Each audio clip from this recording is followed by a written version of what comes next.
Welcome, everybody, to Strangest Species, Season 2, Episode 24. I'm your host, Mike Davis, here with your co-host, Ethne Davis. How you doing tonight? Doing really good. Sweet. Yeah, really, really good. Yeah, life's been nice and chill lately. It has been. Which is a pretty nice change of pace. Daylight savings sort of forces you to do a lot more chill things, and I love it. Yeah. Like, I wouldn't love it all the time, but the reprieve is nice. Yeah, you've been on a serious deep cleaning, not even like cleaning, de-junking phase. Like, it's the greatest. Yeah, you feel good. Oh, so good. I have 3 more main rooms. And it's going to be big, but it's going to be great. And then I've gone through literally every room in this house. And there's a lot of rooms in this house. I guess the laundry room still could use, but even then, yeah, it's been kind of not as deep as everything else, but pretty much. So 3 more rooms.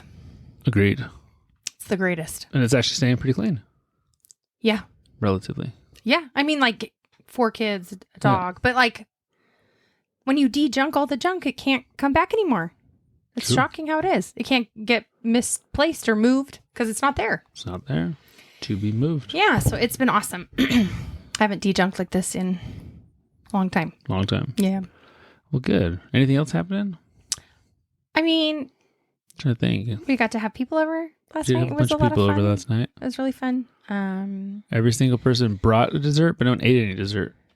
No, actually, not every single person did. And I didn't ask really anybody to officially, but there were way more desserts here than we ever needed. So, that's not cool. But anyway, we'll figure that part out. We can always gift that. That's true. You can always have different people over. Or just say, hey, do you want half of a pie? This is true. Text the neighbors, you know? So, we are doing like the Christmas fair kind of like things, which I think we might have mentioned last week, but I don't know. It's just officially tomorrow we are going to start decorating for Christmas. I wanted to give Thanksgiving its time to shine. And, well, you're having a luncheon tomorrow, so you didn't want to also be in mid-decorating stage.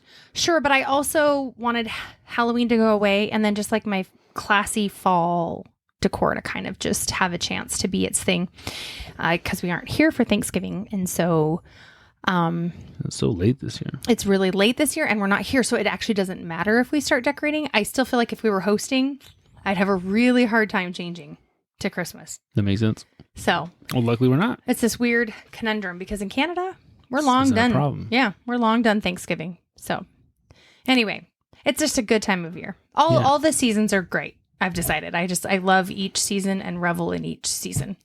So these last couple years, as I'm getting older, I really like.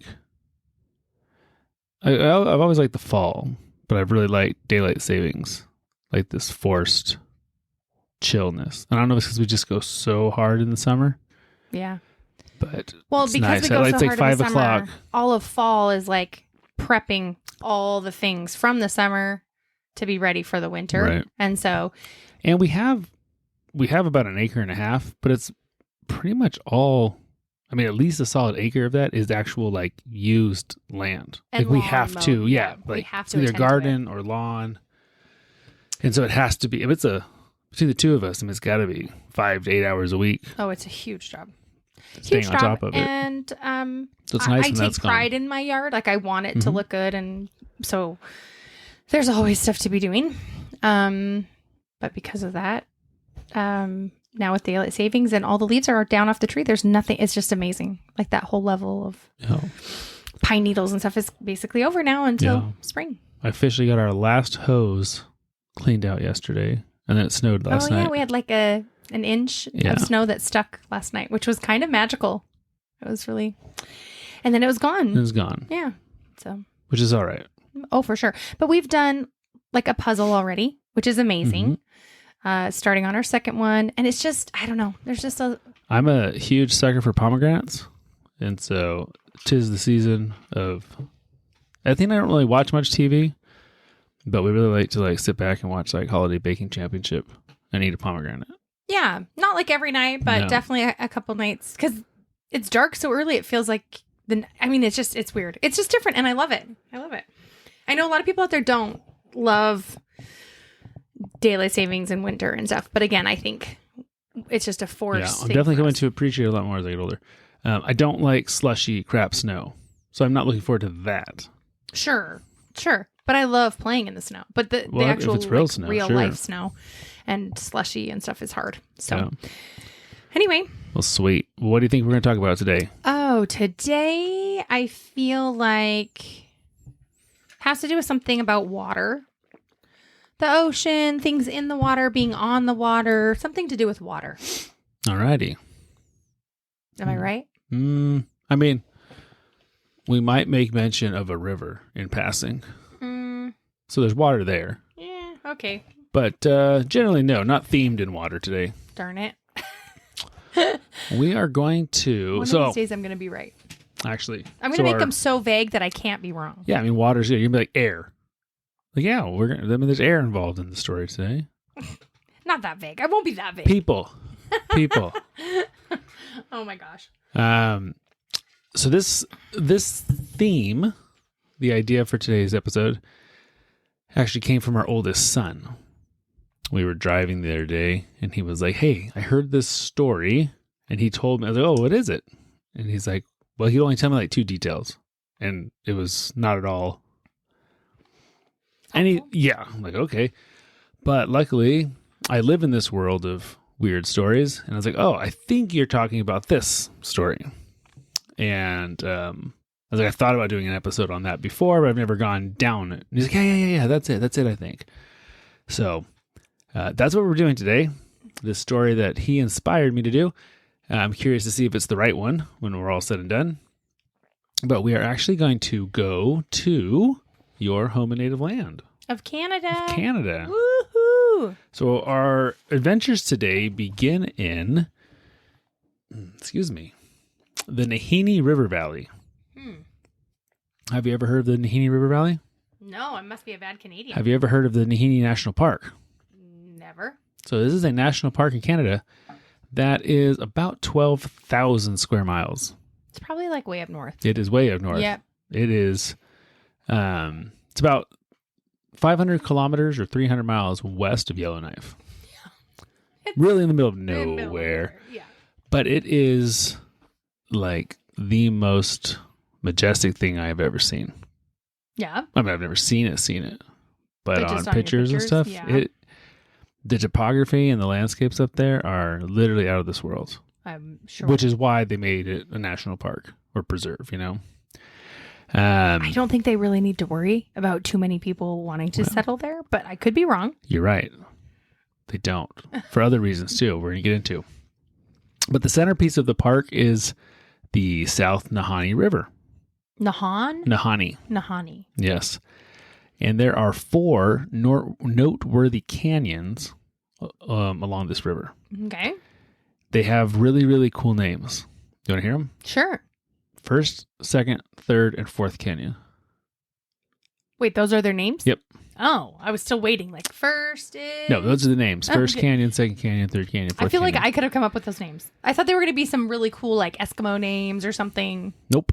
Okay. Cool. I mean, they probably do have cool native names, Maybe. but the English ones are those. Yeah. Yeah. But what's crazy about these canyons get up to 3,000 feet deep. 1,000 meters deep. 3,000 feet or 3,000 meters? 1,000 meters, 3,000 feet. 3,000 feet. So when you say deep, you mean just the river path or like a big wider version of that and the river's in it? Or just the river path? Pretty much the river path. Wow. There are times where there are parts of the river that the sun never touches because the canyon walls are so steep that there's never a time where light gets directly down. Wow. 3,000 feet. That's insane. Yeah, we're going to get into some of that later.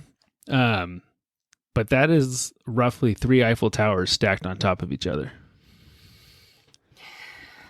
is the water moving the whole time or does it freeze in there? Oh, I don't know if it freezes or not in the winter. Okay. Because I feel like if it never got sun and you're in Yellowknife, but the current could potentially keep it from freezing, but that'd have to be a really flowy flower. So this is the Mackenzie Mountains are the ones that we're talking about that are through here. Gosh, I wish I knew more about this. I know nothing. Right. Yeah. But so essentially, I mean, it's amazingly gorgeous scenery. It's untouched really by humans. Yeah. I mean, there is a native tribe that lives there, but it's pretty sparse and, not well populated.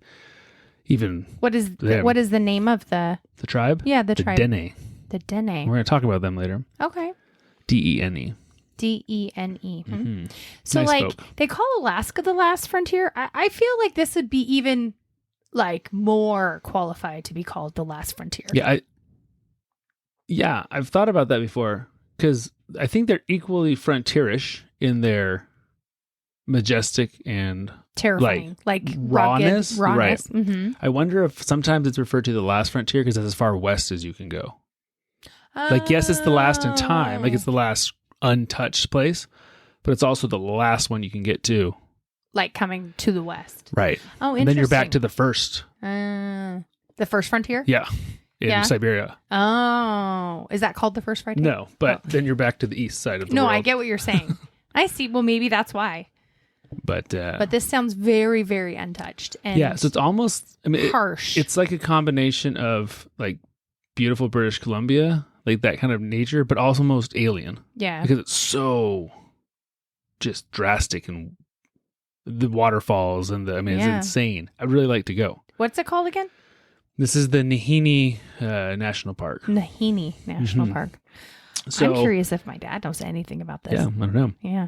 But it's insane beauty, unreal beauty. I want to look it up. Yeah. Now it only gets about 1,000 visitors a year. That makes sense. Compared to the Rocky Mountains, which get about 4 million visitors a year. Well, that too makes sense. One of the main reasons is because of its hard to reach location. Right. It can only be reached by plane or boat. I figured as much. Yeah, because of the rugged terrain. Yeah. Well, at least us modern day wimps, that's the only way we can get there. Even by boat, could you please, I'm sure there's parts that you can go maybe up rivers too and stuff. I don't know if you can get to all of it via boat. Because obviously there's waterfalls and stuff that Sure. Well, and I was just would be thinking challenging. Maybe you can access it from one, I think almost all the of them come in northern on part, where all those little islands are or Right. something, but I don't know. Even by boat seems very strange to me. I'd almost say just maybe by plane only, but I guess there's got to be ways. So no one lives there.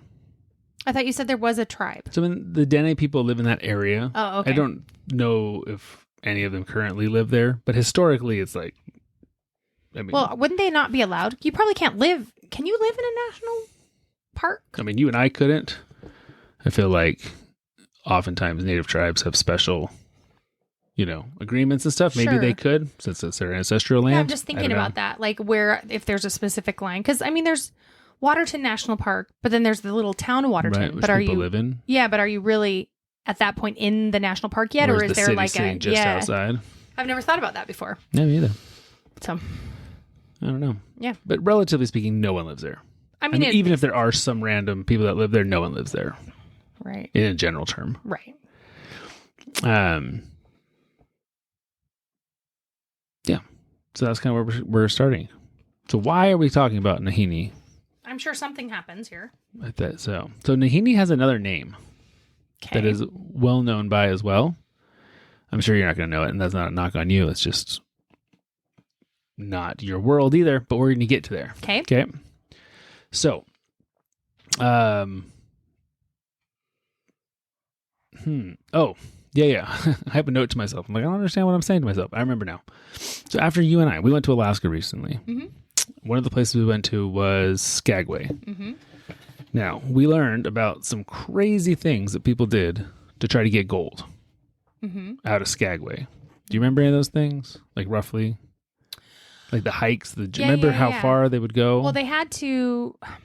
So I guess what was happening is on these trails where they thought that they might find gold, a lot of people were dying or starving or freezing to death. And so then these different government regulations would come out because actually in Skagway specifically, you cross over into the Canadian border. And so I believe it was the Canadian government that like issued that if you don't have, you literally cannot get into Canada unless you have all of the things that you need to survive. It wasn't like a year's worth of rations or something? Yes, it was like a year's worth of rations and clothing and like whatever you would need to survive. So pots, pans to cook your food. Like, I mean, so then they're hiring donkeys and what do you call them? People that help carry your stuff. Like Sherpas, but they weren't Sherpas. Yeah, like a Sherpa to go up the mountain. And I mean, they were just... But from Skagway, the crazy thing that I thought, and maybe you were going to get there, from Skagway, it was like this crazy hike up in the mountains. And then once you got on the top of the mountains, all that stuff, you still had to go like 100 miles upriver. Oh, You sure. had to build a boat because there's no settlements. There's no people. Mm-hmm. I mean, people were their whole life. This was like to make it rich. Right. To try to find gold. Right. And there's no like specific spot that any one of these people knew to go to.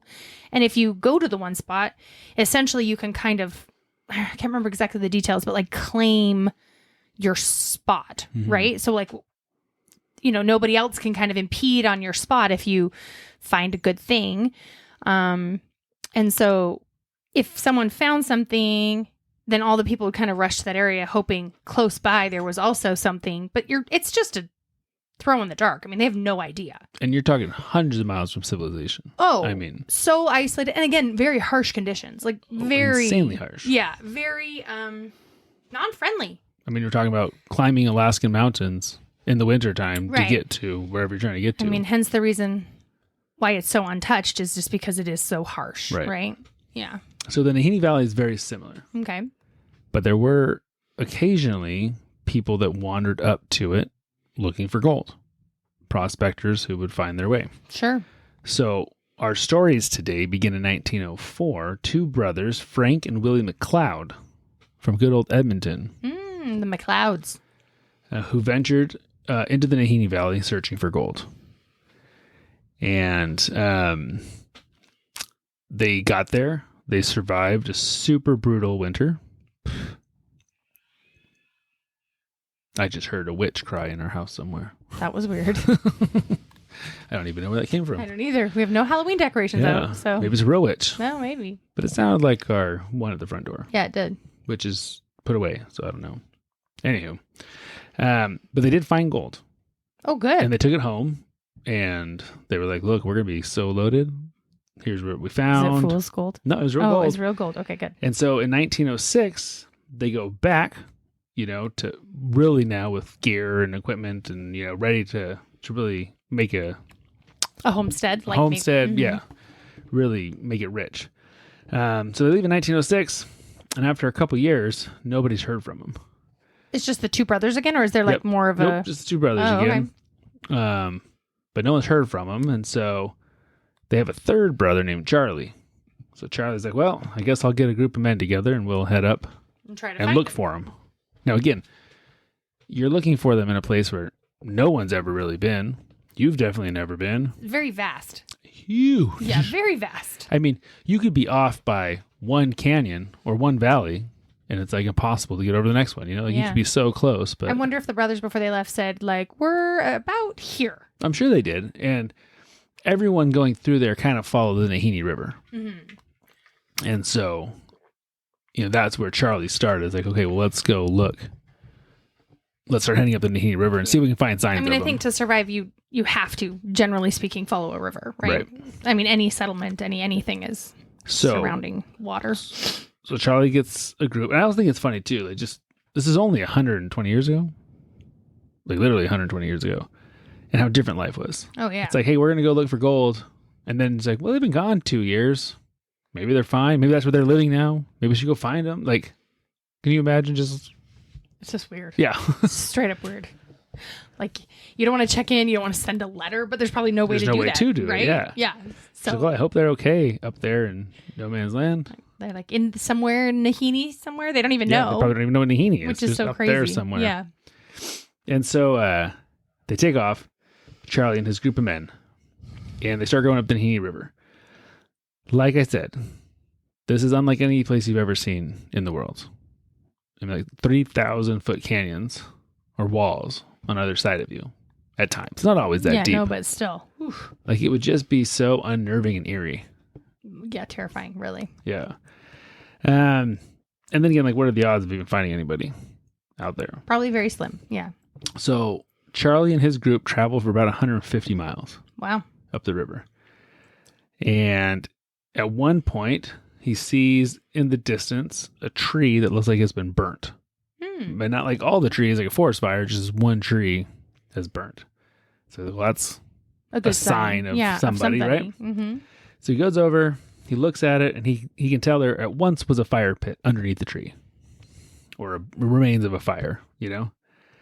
But he looks closely at the burnt out tree, and carved in the trunk were the initials FMWM, which are his brothers, Frank McLeod and Willie McLeod. So he's like, yes, we're on the right track. You know, they've been here at some point. So they keep going. And as they keep going up the river, they go about another 90 miles. But from time to time, they kind of find not clues. Yeah. You know, like, oh, someone obviously was here at some point. Someone was here. And so they get up to about 90 miles and they come across another burnt tree. So they go and check that out. But this time, at the base of the tree, they find two skeletons. Now, this is where we start getting strange. Both of the skeletons were missing their heads. Okay. So the first was lying under a set of blankets, indicating he had been asleep, probably by the fire when he was attacked. His sternum was broken, and as I said, his head was gone. Strange. Strange indeed. I mean, beheading people maybe wasn't so weird in certain communities of people. No, that's right, too. So the other skeleton... Sternum part is weird. Okay. Right. It's almost like maybe you got crushed like a big rock or something, you know, and first... Maybe. Like to... And his head popped off? No, but like someone's sleeping, you sneak up and like smash them with a big rock on their chest. Maybe once they're dead, then you come back and cut their head off or something, you know? Gotcha. I was thinking more like a big enough boulder to pop your head off would be super cool. It's not like a zit. I didn't. I wasn't picturing a zit, but okay. Gross. It's like Mortal Kombat. Right? Yeah. Like I was picturing a video game for sure. Yeah. Yeah. I'm a real big gamer. I don't think you've ever played Mortal Kombat. I've seen it. Yeah, I've definitely seen it. I might have actually tried to be one of the girls one time. Oh, Sonya? The kicky. Well, you're thinking Chun-Li from Street Fighter. Oh, maybe it's Street Fighter. Yeah. I don't know. Obviously, I know nothing. I'm going to stop talking right now. Yeah.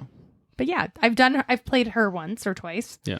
Yeah, I like her kick. It's cool. Well, if you ever want to play, I have the arcade style game in our lobby of our office. I don't want to play. Street Fighter 2. I believe you. I don't want to play. So the other skeleton, this is the more interesting one. You could tell was reaching for a nearby rifle, but that was still on the ground right next to him. But he too had been decapitated. Okay. So why is that more interesting? Because he must have heard the first one, but in the time he was trying to grab the gun, he got killed. Like it was a pretty dang fast attack with a missing head. Now Charlie doesn't know if these are his brothers or not. I mean, there's two of them. He's kind of assuming. Yeah, so he's looking around for evidence. Yeah, and in the dirt and stuff, he finds a watch that belonged to one of his brothers. Okay. So he's pretty sure now these are his dead brothers. But the question is, what happened to them? So, from this story on, the Nahanni Valley gets its other name that it's more commonly known by, and that is the Headless Valley, or the Valley of the Headless Men. Okay. Never heard of it. Right. Doesn't surprise me. I know. Now, it'd be one thing if that was the only reason that it had that name. Right. But as we're about to discuss, it seems like something else is going on up there in the Nahanni Valley. Interesting. Are you ready to be more intrigued? Oh, I'm so ready. Okay, so that was 1908. Okay. That they were found. Okay. Oops. We're jumping ahead to 1918. Okay, 10 years later. So, at this time, another search party entered the valley looking for a prospector who had gone missing. This prospector's name was Martin Jorgensen. I believe he was Swedish. Yeah, sounds very Swedish. Now, he was a well-known prospector and mountain man in the area. Okay. He'd been there for a long time, not just in the Nahanni Valley, but kind of all over, the upper echelons of Canada. Yeah. In 1916, he had sent word that he had struck it rich from the Nahanni Valley area, but then no one ever heard from him again. So the search party in 1918 went to look for him, and they found him in his cabin. But here's what was interesting. His cabin had been burnt down or burnt out, and his head was missing. So we have a burnt out cabin with the headless guy. We burnt out trees with the headless guy. Weird. A few years later, Yukon Fisher, he was an outlaw living in the Headless Valley. He had attempted to kill a bartender in a drunken fight. He had thought he had killed him, and so he had fled to live up in the Nahanni Valley away from civilization. Turns out he had not actually killed the guy. He survived, the bartender. But Yukon Fisher, which is the coolest name ever. Yukon Fisher? Yeah. Yeah, that's a pretty cool name. It's like Yukon Cornelius' cousin. Yeah. From the claymation? Yeah. Yeah. And so his body was found almost laying on the ground, almost in the exact same spot as the McLeod brothers. Weird. Here's an interesting thing. He too, his cabin was burnt. Guess what was missing? His head. No, he actually did have his head, which is interesting. But his rifle was bent. Whoa. Like the stock of it. That's legit. That's legit. Yeah, that's real hard to do. So he still had his head, but his rifle had been bent. Like, like some big giant thing just. Yeah. And they burnt down his cabin. Bizarre. 1931. Okay. A trapper by the name of Lefebvre. Le Freve. We would say it like Lefebvre in English. Like Lefebvre. Brett Favre. Lefebvre. Yeah. So he was hired by the good old Royal Mounted Canadian Police. Royal Canadian Mounted Police. The Mounties. That's why most people say either RCMP or the Mounties. Yeah. He was hired by the Mounties to take two Mounties into the Headless Valley in search of Phil Powers. Who's Phil Powers? A prospector who never came back home for his wedding. Oh, sad. Yeah.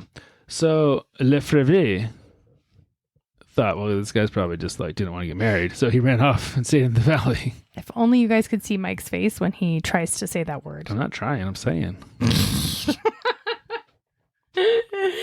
Oh, you're missing out. Yeah. Okay.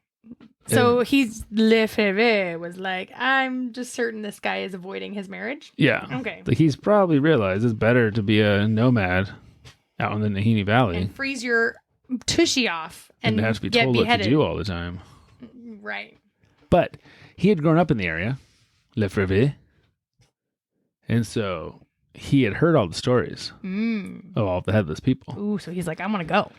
So it's about a 3-day journey with these Mounties into the valley. Now, they don't know exactly where they're going. Right. Because no one knows where he is exactly.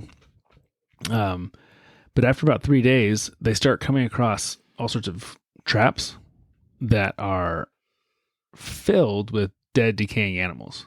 So it's like, obviously someone's been there to set traps, but no one's been there to collect animals in the traps. Gross. It's probably stinky. But they know they're in the right area, right? And so they keep going, and they find the remains of a cabin. That's been burned. That's been burned.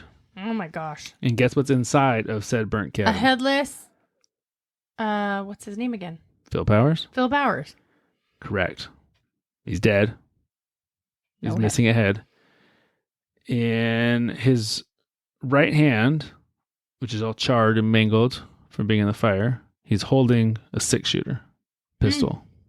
All of them are about to grab guns. In his, just out of his reach on his side, on his left hand, guess what? The bullets. No, a rifle That was bent? that was bent. Okay, wait, what? Mm-hmm. This is getting so weird. So weird. So we have multiple times. It's a man eating grizzly bear. Could be.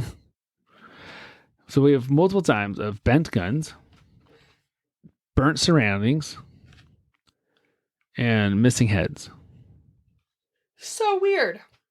I mean, so weird. You can't have that 4 times and be a coincidence. I would say no. Something's happening.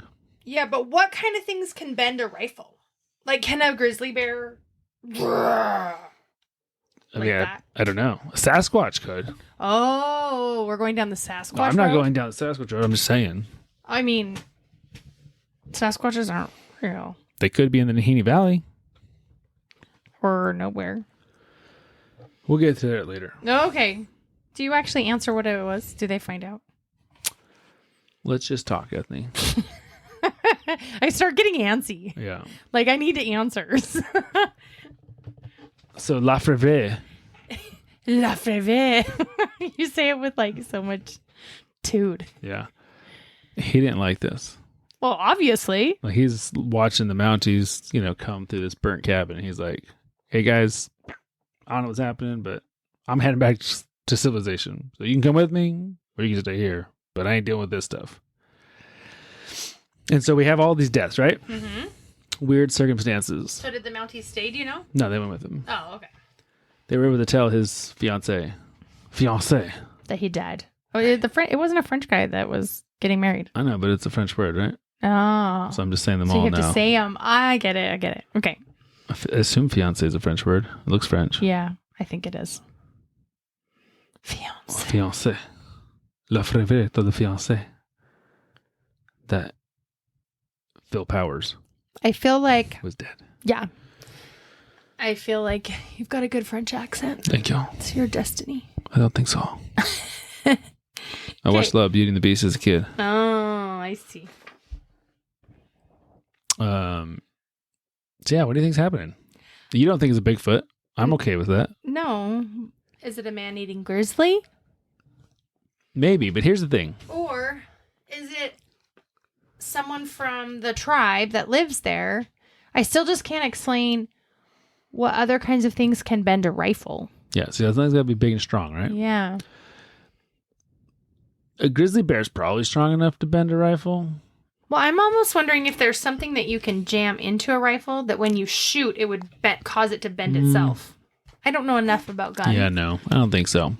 Okay. I don't think that's the most reasonable hypothesis. Because I was thinking, like, if I'm going to attack someone and sneak up on them, I'm going to want to not disturb them, de-escalate by taking away their weapons. And so if I knew a way that it could, like, make their weapon self-destruct, I would do that first. And then do this, be sneaky so no one knows I'm there. And then when I'm ready to break their sternum and rip their head off. So, you would sneak in and try to make their weapon want to destroy itself rather than just attack them in the moment. Well, I mean, if the weapon could kill me, I would want to protect myself. So maybe it would be all in the same night. Right. Okay, so I'm asleep. You are sneaky enough to come in and do something to my gun. Yeah, you just shove whatever you need to shove in the end. I mean, I feel like this could be a very smooth operation. But couldn't you just use that same sneakiness and just like kill me first and not worry about it? No. Huh. I couldn't. Okay. I think your logic is flawed. I mean, I think the whole story is weird. So I'm grappling here. There you go. Grapple on. My issue with a wild animal would be... It's too precise. I don't know. Exactly. It's too precise. Sure, you could take its head away, but you'd also have limbs missing or so other that's why I signs think of it's like a mauling or... someone from this tribe that knows what they're doing. Yeah. Okay, so Or you're the going tribe straight to protecting blaming themselves. the natives. It's too... I see. No. I'm not. It's too well thought out and repetitive in the same nature to be a wild animal. I agree. Right? So you have to leave it to human intelligence. If no one else really lives there, you're going to want to assume the people that know their way around the best, how to survive there the best, want to maybe keep their land free of these trappers and prospectors and stuff. You would just... I mean, it's not like I'm jumping to that conclusion. It just seems like the most logical. Right. I think it shows how some of these similar, I don't want to say tropes, but things like Bigfoot or alien abductions make it so why people fall to them so quickly all the time, right? Not fall to them, but go to them so quickly. Mm-hmm. Obviously, something's happening here. We can't explain it on surface. It's like, oh, well, that would make sense then if there was like some other creature that just came out of the skies and did this. Right. It's like, oh yeah, okay, it's like a cheat. Dragons. Dragons, yeah. You could have dragons up there. I mean, maybe in this area, there's dragons. And it's the only place that there's dragons.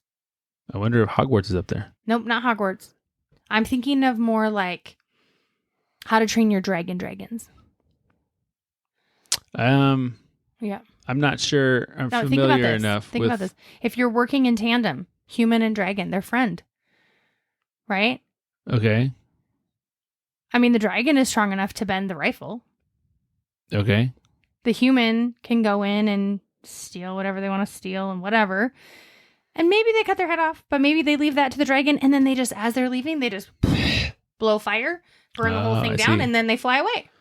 Okay. Like they're working in tandem, you know? Gotcha. Yeah, that's more logical than a Bigfoot? Totally. Okay. I just want to make a differential here. Yeah. Oh, totally. Maybe I'm just like, I wish that dragons were real. Whereas I think there are, or were, not anymore, potentially Sasquatch-like evolutionary beings out there. Yeah, it depends how you want to define Sasquatch, right? Exactly. Like, I have no problem, and I think we've talked about this before, believing that there's some undiscovered hominid species out in the world, especially somewhere like this, that's super, super remote, right? Right. I mean, could it be there's been all sorts of crazy animals that used to live in that part of the world Mm-hmm. that don't anymore. Yeah. There used to be like a 9-foot long salmon with like 6-inch long. It was a saber-toothed salmon. Cool. Yeah. If we said that, you're like, oh, that's totally made up. But no, it was a real thing. A saber-toothed salmon. Did it have teeth like a saber-toothed Yeah, tiger? like 6-inch giant. That's awesome. Yeah. Did people eat it? Was it yummy? It's probably delicious. I love salmon. Yeah, but I mean, saber-tooth salmon could be a very different kind of meat. It could be. Sounds good to me. So anyways, I would have no problem believing that there could be some predator up there that we just don't know about because who's ever studied it? Nobody. Right. So there could be a very intelligent predator. Right. That does sort of a ritualistic... maybe it doesn't even killing. burn down the places. Maybe it's just fires already going and then it's just by chance that, they burned down the tree it was next to or the... Yeah, as the kids would say, it's sus. But Sus. Something's happening, we're right? throwing something out there. Okay. I think that's more logical than like my dragon. I don't know. That was pretty cool. It would be cool if it had the potential to be remotely real. Okay, we're going to talk about a few more stories here. Oh, great. Here we go. More. So besides just people dying and their heads missing, Yep. we've had lots of weird disappearances in the Nahanni Valley. Ah. So we're going to talk about some of them. Okay. 1926. Okay. May Lafferty. Female. Girl. Yeah. Part of a hunting party in the valley. Somehow she got lost from her group. How does this happen? But Who okay. knows? Sounds good. And despite repeated efforts, no one could find her. They kept looking for her. Weird. That's got to be a bad feeling to leave because you're like, well, either she's dead or she's going to be dead because the rest of us are going back to civilization. Right. But no one ever found her. A few months later, a local native hunter by the name of Big Charlie, who I believe was Dene, claims that he saw a naked woman scrambling up a rock face. Like she kind of went cuckoo bananas? Yeah. So he says she was super distressed and almost appeared like she was trying to get away from something. And Big Charlie was like, nope, hard pass. Whatever's going on over there, I ain't dealing with it. So he just kept on going. He just kept going. Perfect. I don't know why there's a naked woman climbing that rock over there, but I don't want to know. He probably knows better. And so that was, no one ever saw her again. Oh, poor thing. Yeah. 2 years later, 1928, Angus Hall was part of a group looking for gold. Angus was an anxious fellow, and he was frustrated by the pace at which the rest of his party was moving. He wanted to get there. He wanted to get there. Oh, I don't know anyone like that anybody in my like life. that. And so he took off in front of everybody. Thinking and he knows best. Yeah, he just wanted to get looking for his gold. Yep. So the rest of his party follows his footprints to kind of, just like, And then okay, they we'll just go. stop. And then they just stop. It's almost Whoa. like a giant eagle came out of the sky and picked him up. That's what it is. A giant eagle? Yes. That'd be freaky. A giant eagle that pecks their head off. Mm. The fire still can't be explained per se. Maybe. But it's like, okay, so I think your seriously, dragon theory is better than. Than the eagle? Yeah. No, because, okay, remember in Alaska that there's so many eagles, blah, blah, blah. There's a But do you lot of remember in the eagles. proposal, the little puppy dog that gets lifted up by the eagle? Yeah. Maybe because this is such a vast, there's like this crazy big giant breed of bird. Like that can just, the bending of the, Maybe the they picked. disappearances make more sense for being a bird, like a Right. big, crazy, strong bird. Other stuff is I seen a harpy eagle in real life once. harpy or harper? Harpy, whatever it is. Harpy. Thing's huge, like a 6-foot wingspan. Eats monkeys and sloths. Oh, in Belize? Mm-hmm. The thing is like the same size as me. Yeah, that's crazy. It was insane. That's what I'm saying. It wasn't as tall as me. It was probably only like 4 feet tall. Oh. But its wingspan was like the same as my wingspan. Sure. Okay, so then It was you a think monster. about this vast open nature. And I was like 2 feet from it. It was crazy. That is cool. That's really cool. Mm-hmm. Open nature, place that's so rural. I mean, there's not probably any thing to stop it from just growing. Probably has no natural these predator. Disappearances could be something legitimately like that. Yeah. The part though about the naked woman being scared and climbing up that doesn't make some sense either. Okay, so keep going. Maybe she was about to get plucked off the rock and she was scrambling to get away from it. But like that was 2 months later, right? You said that he reported that? That just seems so, I mean, your prey, unless he tried to pick her up and dropped her. And then she was like And then dazed. Right. And then she was like trying to survive and they were still kind of hunting it or something. I don't know. It's got to be like a wild animal. I don't know. The whole thing just seems. It is true. Okay, keep going. 1936. Okay. 2 more prospectors went missing in the Nahanni Valley, or the Valley of the Headless Men. Their cabin was burnt down, but their bodies are never found. So we don't know if they had their heads or not. Bodies never found, but their cabin was burnt down. Cabin was burnt Okay, down. This is so sus. Yes. Now, like, as we mentioned, there is a local tribe who you've already blamed for all of this. No, I haven't. I'm just kidding. I blamed literally every option and even non-real options on this. So, like I said, the Dene people, who are descendants of Yellowknife people. Okay. Now, the Dene are very peaceful. I would assume so. They get along just fine with prospectors and people coming up. Like, no bad blood. Right. Hasn't ever been an issue. But they do have their own beliefs as to what is causing the deaths. Oh. This is fascinating. So Nahanni, the river valley in the park. Nahanni is different than Nahanni. No, same. Oh. So the Nahanni National Park is not the Nahanni River? It's all Nahanni. Sorry, maybe I said it wrong earlier. Oh, it's all Nahanni. Yeah. Okay, so the Nahanni, say what you just said again now. So Nahanni means the river of the land of the Naha people. Okay. So is there another So tribe? this is fascinating. The Dene call it the river of the land of a whole nother group of people. Interesting. Mm-hmm. So there really is another tribe. So who are the Naha? Yeah, who are the Naha people? That is the question. So the Naha supposedly were there before the Dene. Their name literally translates into the people over there because they would not interact with the Dene or any other tribes. So their name's just like them over there that don't come around and interact with us. Interesting. Now, they were supposedly extremely large and strong people, and they wore these terrifying masks, and they lived up in the mountains. And the Dene say that the Naha were a war-like tribe. Okay. They lived high in the mountains, and they would come down and raid and kill the Dene.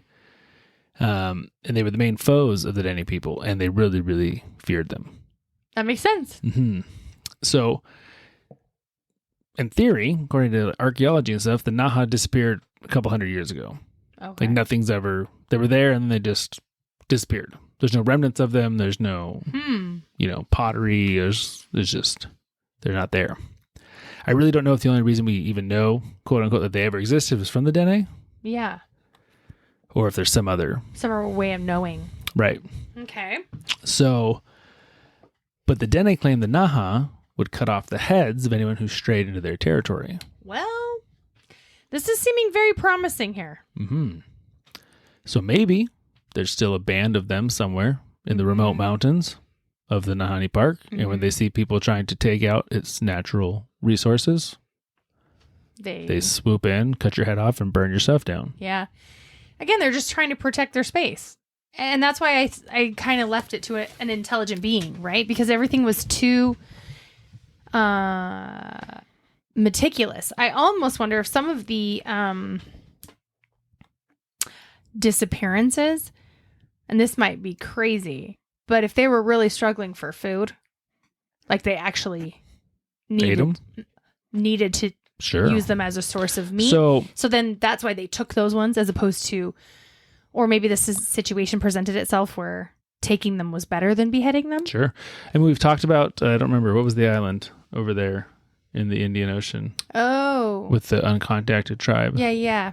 I don't remember. But there are shockingly large amounts of uncontacted tribes still in the Amazon rainforest, where the Brazilian government knows they're there and it's against the law to interact with them. Like against just let the them law? Yeah, like let them be, and they still kill people that wander into their, like they have no knowledge that the rest of this world is happening around them. Which is crazy. It's crazy. To think about. Yeah. So there was one that there was a Brazilian park ranger just within the last 10 years who kind of started befriending them. Like he'd kind of run into them every once in a while, and he never learned their language obviously, but kind of learned some. And there was some thought that he was going to be this great link to help translate some of the stuff. Did they still kill him? And then he went one day and they loaded him up full of arrows, man. It was like, yep, you're getting too close to us. You're dead, and that's sad. Yeah. So it wouldn't, again, these places are so remote. And even in the best of time up here in Nahanni Valley, you can only go up there for a few months of the year, I presume. Yeah. If you wanted to be an archaeologist or something, it's bitter cold. I wonder if they have some really cool cave way up there. That they figured out how to, really live in and be comfortable and from the elements and all that kind of stuff. And there's do they disappear or do they just move deeper into the mountains, or further away from? Well, maybe they're really in the heart of it or the hardest part to get. And so if there's people getting close to where they are, they don't probably move. I feel like they'd have almost like a little homestead somewhere. And if people are coming close to their territory, they're done. Right. Mm-hmm. But if they stay far enough away, they don't probably know that they're there. That would be my guess. That would be my guess too. Yeah. So 1945. Okay. A miner named Ernest Savara was found dead in the valley. He was still laying in his sleeping bag. Beheaded. But his head was was propped up on a rock nearby. So obviously not animalistic as well. That's definitely not animalistic, no. Mm-hmm. Very much you got too close to our house. The most recent case, and I don't know if I believe this one, but it's fascinating. 1983. It's my birth year. Yeah. Hiker claims to have been out there where he finds the belongings of a prospector, out, I don't know, on a trail or somewhere. Hears some moaning from a nearby area, goes to check it out, and sees what he claims he sees a masked man. Wow. Terrifies him, takes off running, and gets out of there. And it's fine. But that would also, if that's true, maybe possibly give some credence to the Naha masked beheaders of olden times. So, I think that's our best hypothesis of all these hypotheses. Yeah, I would agree. It's still not like great. No. That you have an ancient civilization that no one's seen in a couple hundred years that still exists. But it's better than Bigfoot or aliens or, some other cryptid or, something like that. Yeah, that is quite the story. Maybe just got a bunch of serial killers that live up there? No. Community of generationally, they just pass on their skills? No. No, you don't like that one? I don't think that one's as probable. What if there's some kind of curse on the land from trying to take its gold? And if you try to take its gold, then like this ancient evil spirit, not even evil spirit, this ancient protective spirit comes and beheads you and burns down your stuff and bends your rifle. No. No. It's like the Cave of Wonders. Like you touch the wrong thing and the whole thing collapses on you. But if you are there just to touch the right thing, then it's fine. No. Yeah. No, don't believe it. Or like the Holy Grail in Indiana Jones. Exactly. Yeah. No. I feel like this is the most probable option. I'm throwing my dragon theory out the window. Do you think this is better than dragons? And Sasquatch. Yep. You're going to blame it on the Naha. I'm going to blame it on an intelligent human like group. Because it's sense. too it's just too smart. Yeah. I would definitely agree. It is somebody in my opinion. Yeah. Whether it be maybe that happened once. So no one's ever been arrested for any of these deaths. There's never been any. How do you even go about that? I mean, it's not like, oh, okay, well, we're going to arrest Prospector John Smith for the death of, Phil Powers because he was the only guy in the area at the time, or it's nothing. It's just like, yep, that's another weird one. Yeah. Well, and the manpower up there is probably zero. Yeah. So it makes sense. Yeah. It's interesting. It's weird. Yeah. What do you guys think? If you think you have a better answer, you can text us. I really believe that we've covered all the possible answers. Well, we never went into like interdimensional time travelers. No, we never did. We also never went into aliens, but that's like a scapegoat. I've just chopped That's what I'm saying. Yeah, you can see why those are such popular. It's like, well, nothing else makes sense. Yeah, it must be aliens. Yeah, I'm over that. Yeah. Yeah, I really am over that. I'm not really a big alien guy, so I don't do stories on aliens very often. I'm over that trope. Mm-hmm. Like, I feel like... Sweet. You gotta bring something better. Yeah. Yeah. Like, at least your dragons was original. I mean, I wish it was real. Might be. No, I'm pretty sure it's not, but I wish it Maybe was. the Naha Red Dragons. That's what I'm saying. Maybe they do. Maybe they live in the cave with the dragons. I think that's more probable. And the dragons keep them all warm and cozy and have a fire in there. I mean, it sounds like awesome. I don't know if it sounds that awesome. If that's all you've ever known. Well, sure, I guess.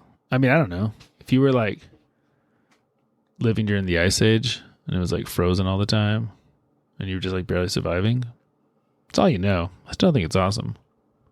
I mean, I see what you're saying. But just like the tribes who remain in isolation, they don't know what they don't know. Well, that's true. So. At least they're tropical. Can run around naked. I mean, at least if you have to not know anything, you're naked. I'd much rather be in the warm jungle than the frozen, mountains. I mean, me too. It's much easier. I'm saying. It's much easier to survive. Yeah. Yeah. Alrighty. Well, good. Yeah. Well, let us know if you think of anything better.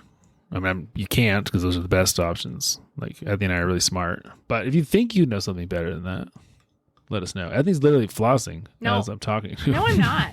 Why would I do that? That's weird. That is weird. No. It's so weird. It's not like I need you to talk or anything. No, I don't need to be flossing. Yeah. Why are you making up all this weird crap? Why would I make that up? Yeah, why would you make that up? That's so weird. Yeah. Yeah, well, I mean, I would love to know if there's better ideas out there. I have one person who might actually reach out to us with a better idea. Yeah. Yeah. Well, everyone have a wonderful week. Let us know. Your weekly advice from Ethne is to floss. I mean, always. She's I'm a a hygienist. hygienist. So. That is her shtick. It's the best thing that you'll ever do for yourself. There you go. There you go. All right. Wow. I'm so profound. Yeah. Have a good week. Have a good week. We'll be back next week with another episode. Goodbye. Goodbye.